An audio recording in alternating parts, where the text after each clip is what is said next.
from yesterday which was not been resolved?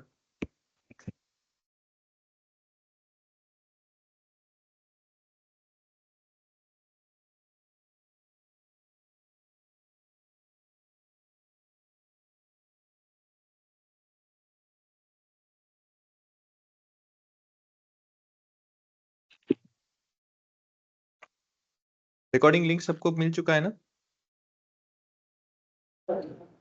Yes sir. Yes sir.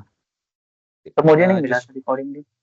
Okay, जिसको नहीं मिला है आपने जो डिस्क्रिप्शन है ना ग्रुप में, डिस्क्रिप्शन में देखो मैंने नीचे ज्वाइनिंग लिंक के नीचे वहाँ पे रिकॉर्डिंग लिंक का भी ऐड कर दिया। ओके, तो आप वहाँ से भी एक्सेस कर सकते हो। अगेन एक्सेस कर सकते हो, बट आपका वहाँ पे ईमेल एड्रेस एक्सेसिबल होना चाहिए उस लिंक में, तो आप कर सकते हो। तो लिंक वहाँ से आपको मिल जाएगा। तो एक्सेस कैसे मिलेगा? अगेन जो भी आपके पॉइंट ऑफ कांटेक्ट पर्सन है जिन्होंने एडमिशन कराया है या करने वाले थे जैसा कहा है, तो उनसे एक बार डिस्कस कीजिए कि मेरा जो ईमेल आईडी है, जो भी आपका ऑफिशियल ईमेल आईडी है, उससे लिंक कर दीजिए उस पर्टिकुलर पेज से। ओके, वो हो जाएगा फिर।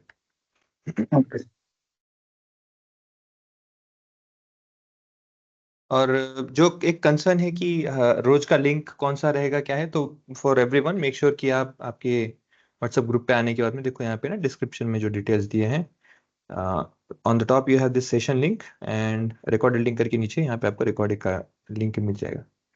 सो प्रोबेबली आपके पास दोनों भी है भी, सब लोगों के लिए जो भी है वो ग्रुप में होंगे उनको सबको मिल जाएगा।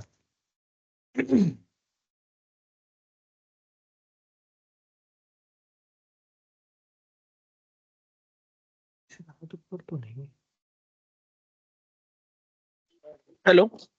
बोलिए ना। सर, कल मैं लेक्चर अटेंड नहीं कर पाया सर, ट्रैवलिंग में था। तो आज कुछ ऐसा नहीं ना, कुछ रिलेटेड कि मैं आज समझ नहीं पाऊंगा। नहीं, ऐसे कुछ नहीं है, थियोरेटिकल पार्ट है ना, तो इतना कुछ डिफरेंशिएशन नहीं होगा। मतलब जो भी आप आज भी पढ़ोगे और इसके पीछे का भी पढ़ोगे तो भी दोनों कोरिलेट हो जाएंगे। अभी का भी आप नॉलेज लोगे तो ऐसा कुछ नहीं कि वो बेस्ड ऑन प्रीवियस था, ऐसा कुछ नहीं। Okay, you can continue with that, no okay issue. Sir.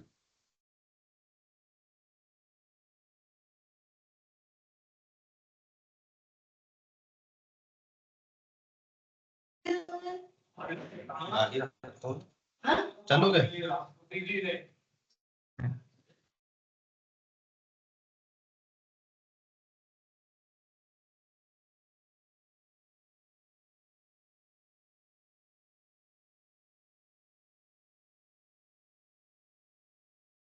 Sir, recorded link is accessible in 1 year or maybe more than 1 year?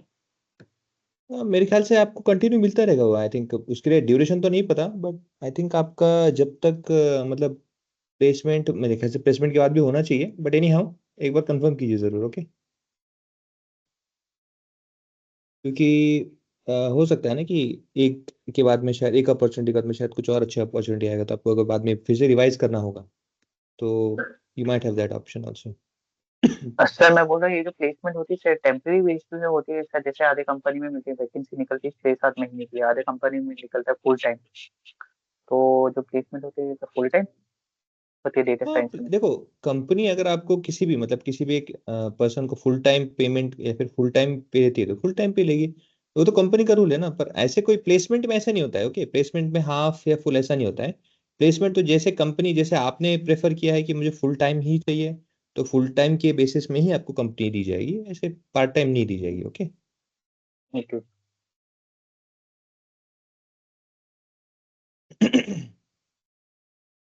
Okay, let us begin the session.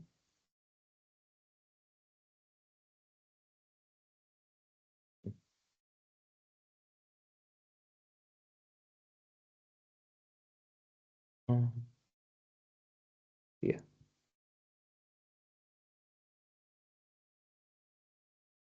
Okay, तो जैसे हमने कल basic start जो किया था, जो important point जिसमें था हमारे थ्योरेटिकल पार्ट में, जो हम जिसके बारे में बात कर रहे थे वो था data understand, data type. Basically data type क्यों समझना है? क्योंकि देखो आपकी रियल लाइफ में कोई भी जो आपको टेबल दिया जाता है, जिस तरह का भी टेबल होता है, उस टेबल में होता क्या है? रिकॉर्ड्स और कॉलम्स होते हैं। जैसे हमने कल डिस्कस किया था, उसे हम फीचर्स कहते हैं, और रिकॉर्ड्स को क्या कहते हैं?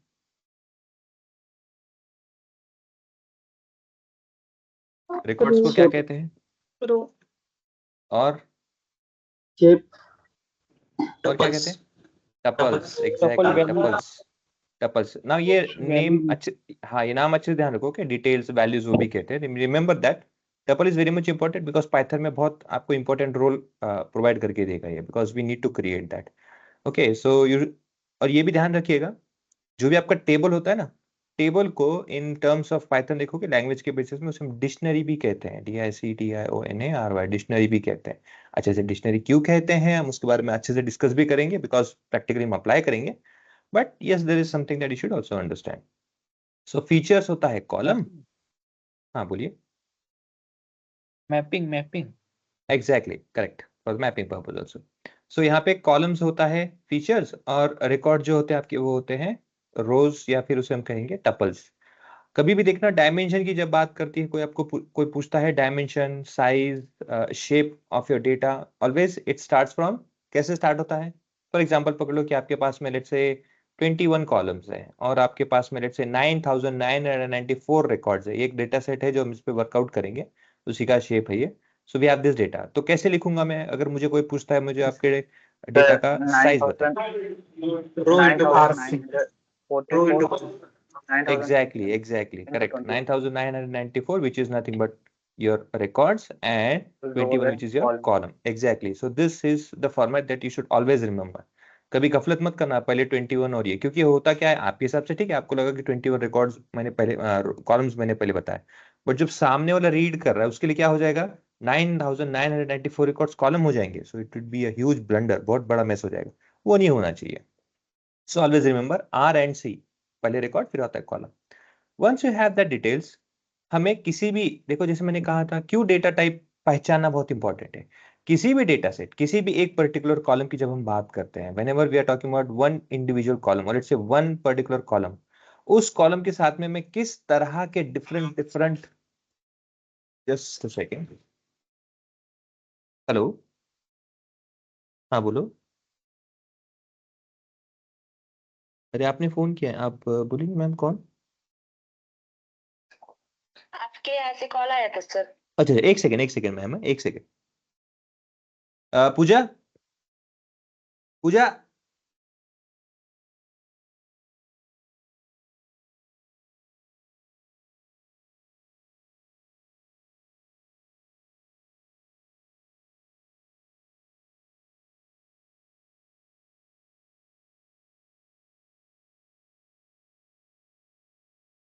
Sorry for the interruption. हाँ तो मैं कह रहा था कि क्योंकि देखो किसी भी कॉलम के ऊपर में, किसी भी एक पर्टिकुलर कॉलम के ऊपर में, क्योंकि हमें तो इन्फॉर्मेशन निकालना है, we need to extract information from that particular column, है ना। तो ऐसे केस में क्या है, जब तक आप उस कॉलम का नेचर, उस कॉलम का टाइप नहीं समझोगे, तब तक आप क्या होगा, उसमें से एक्सट्रैक्ट नहीं कर पाओगे, इनसाइड इन्फॉर्मेशन नहीं निकाल पाओगे। क्यों नहीं निकाल पाओगे? देखो जैसे हमने कल डिस्कस किया था, अगर नॉमिनल डेटा है तो नॉमिनल डेटा में आप ज्यादा से ज्यादा क्या इन्फॉर्मेशन निकाल लोगे? काउंट, करेक्ट है, काउंट निकलेगा, करेक्ट, यस काउंट निकलेगा। तो इससे आपको इन्फॉर्मेशन क्या मिलेगा, बस कितने रिकॉर्ड्स है, बस इतने में आपका इन्फॉर्मेशन आ जाएगा, हो जाएगा? नहीं, है ना, ये बहुत डिफिकल्ट है। वैसे ऑर्डिनल भी है जिसमें क्या है, ऑर्डर में डेटा है, आपको ये तो समझ में आ जाएगा, हाँ भाई ऑर्डर में तो डेटा है कम से कम, ठीक है। बाइनरी मतलब दो में हो जाएगा। अब जब बात आती है इंटरवल और रेशियो डेटा की, जो हमने कल छोड़ दिया था ये पार्ट यहाँ पे, इंटरवल और रेशियो डेटा मतलब क्या होता है, ये बहुत इंपॉर्टेंट पॉइंट है, क्योंकि इंटरवल है आपका second most chosen one and first is your ratio. दोनों में डिफरेंस क्या है पहले वो हम समझेंगे। जब कभी भी बात आती है किसी एक स्टैंडर्ड यूनिट की, स्टैंडर्ड यूनिट मतलब क्या, आपका वेट पकड़ लो, आपका मतलब किसी का भी वेट पकड़ लो, फॉर एग्जाम्पल इट्स 70 kg किसी का वेट है। ओके अगर किसी का 70 kg वेट है, मैं अगर इन्हें 70 kg वेट, जैसे फॉर एग्जाम्पल इंडिया में काउंट करते हैं, ये इंडिया में हमने काउंट किया था तो उसमें 70 kg वेट आ रहा था, मैं उन्हें अगर वहां से ड्रॉप करके इंडिया में, लेट से पुणे में, स्पेसिफिकली इंडिया में पुणे में, फिर मैंने क्या किया, इंडिया से पुणे में, पुणे से उनको फ्लाइट में उठा के लेके गया और इंडिया में ही लेट से मैं उन्हें ले गया नागपुर। ओके नागपुर, ज्यादा डिस्टेंस भी कवर, मतलब ज्यादा टाइम कवर नहीं हुआ, इंस्टेंटली लेके चला गया। मुझे बताइए 70 kg में से क्या यहाँ पे आके कोई उनका रिड्यूस हो जाएगा, नागपुर में अलग हो जाएगा वेट चेंज? नहीं, नहीं, सेम रहेगा। नहीं। ओके नाउ लेट्स से क्या किया मैंने, उनका फिर से ने क्या किया, हाइट कैलकुलेट किया। लेट्स से उनका हाइट है 5.8 इंच, ये उनका 8 फीट, ओके, ये उनका टोटल हाइट है, फीट्स में हाइट है। मैंने क्या किया, उनका काउंट पुणे में कैलकुलेट किया और मैं उन्हें फ्लाइट करके लेके गया लेट्स से सिंगापुर, सिंगापुर में ले गया। अब सिंगापुर में क्या है, जब हम लेके गए तो आपको क्या लगता है हाइट का क्या होगा, क्या वो छोटे हो जाएंगे या लंबे हो जाएंगे, क्या होगा उसमें डिफरेंस? हाइट कांस्टेंट तो सभी सेम ही रहेगा। सेम ही रहेगा अगेन।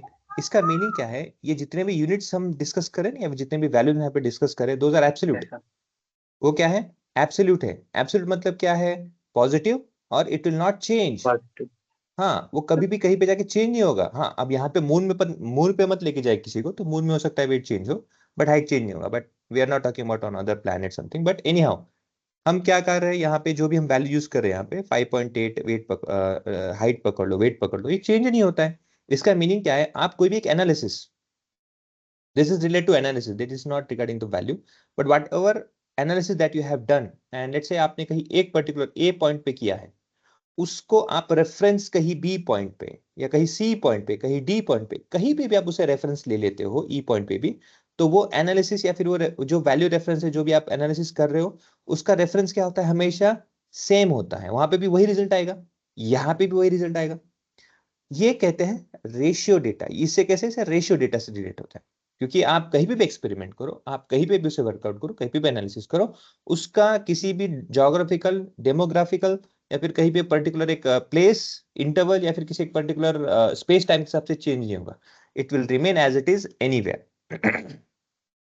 उसे रेशियो डेटा, उससे होता क्या है, आप कहीं भी करो, रिसर्च करो, कहीं भी एनालिसिस करो, आपका डेटा वैलिड है, ओके, वो एक्सेप्टेड है एनीवेयर।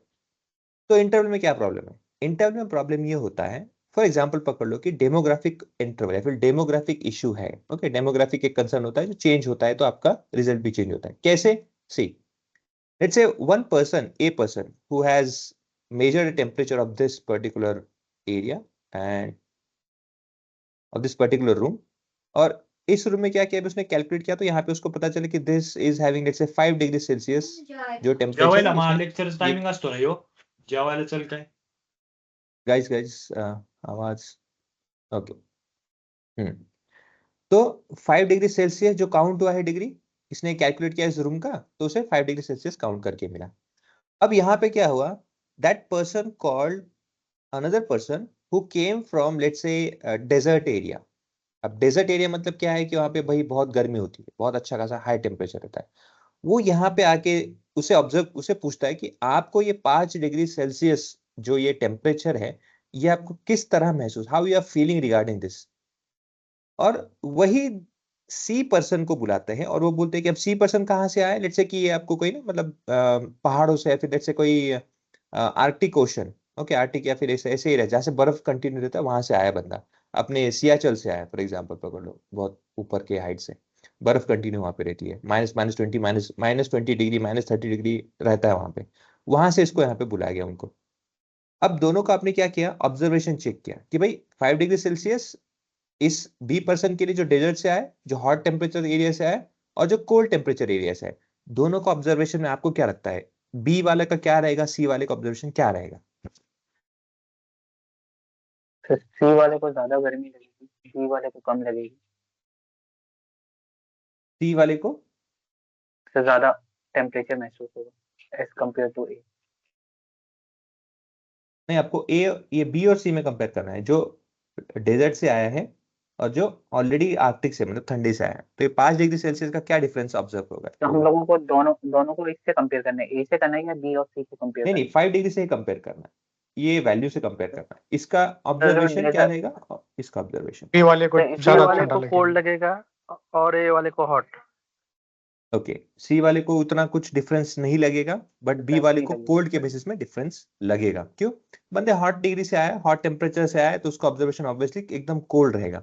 वेयर सी बंदा जो ऑलरेडी कोल्ड में रहता है, उसके लिए इतना कुछ ज्यादा, उसके तो लगेगा ये बहुत ही नॉर्मल टेम्परेचर उसके लिए। करेक्ट है? सब एग्री है?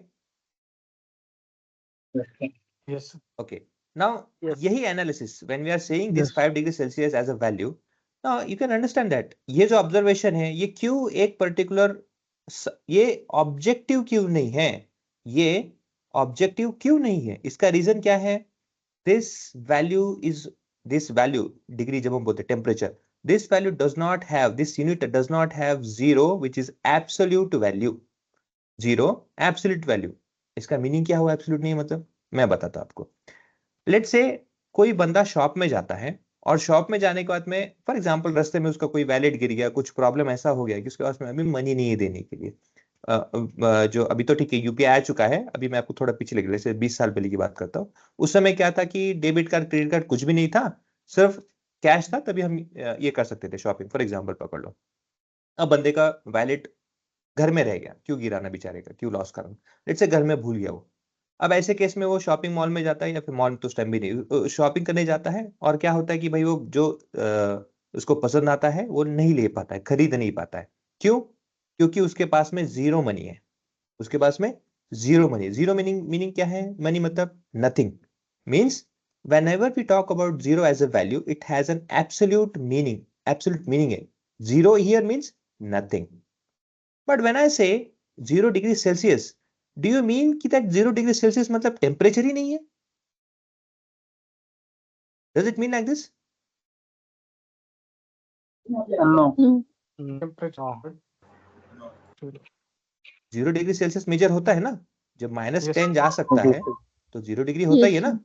Also, तो हाँ। when we say 0 degree Celsius, 0 degree temperature, तो इसका मीनिंग क्या हुआ? क्या आपके रूम में टेम्परेचर ही नहीं है?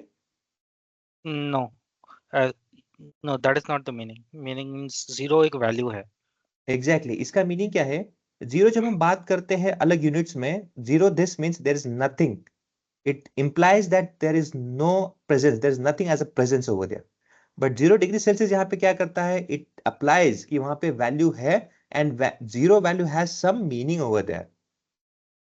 इसीलिए क्या होता है, जब कभी भी हम किसी एब्सोल्यूट वैल्यू के बारे में बात करते हैं, ऑब्जेक्टिव ऑब्जेक्टिव वैल्यू की बात करते हैं, तब वहां पे क्या होता है? जीरो का मीनिंग एब्सोल्यूट होता है।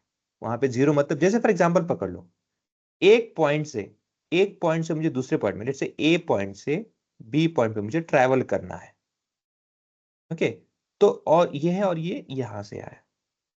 ऐसे हमारे कितने, एक बंदे को, इस बंदे को 2 पॉइंट में जाना है, वो ए और बी ऐसे 2 पॉइंट है।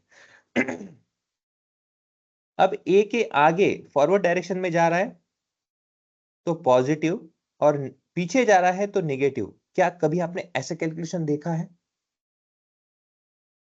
Yes sir, integer. नहीं नहीं, Line. डिस्टेंस में, ये No. नंबर में नहीं बोल रहा मैं, डिस्टेंस में कभी भी आपने मेजर किया है क्या ऐसा कि नहीं. नहीं? No sir. क्या कर सकते हैं हम? No, नहीं। no. नहीं। No. अगर ये आप करोगे तो क्या होगा? न्यूटन को गुस्सा आ जाएगा, वो बोलेगा तुम नेगेटिव कैलकुलेशन कैसे कर सकते हो, force can not be done in calculated negative value. Okay, नहीं हो सकता है। सेम लॉजिक है यहाँ पे।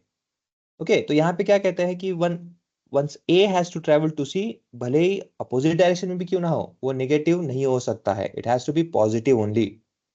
यहाँ पे हम जीरो के पीछे नहीं जा सकते हैं, so that's why it is an objective. But where there is an let's say subjective cases, जहाँ पे जैसे जीरो को कोई एब्सोल्यूट वैल्यू नहीं होता है, वहां पे क्या होता है? इट डिपेंड्स ऑन एनालिसिस, जो एक पर्टिकुलर डेमोग्राफिक, एक पर्टिकुलर जगह के लिए या फिर एक पर्टिकुलर इंटरवल पे ही वर्कआउट होता है। Is it clear?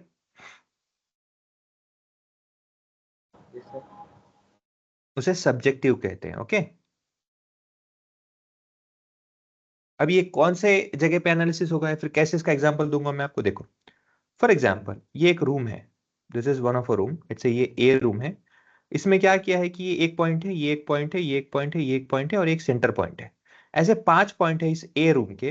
Just right it down the annotation outside.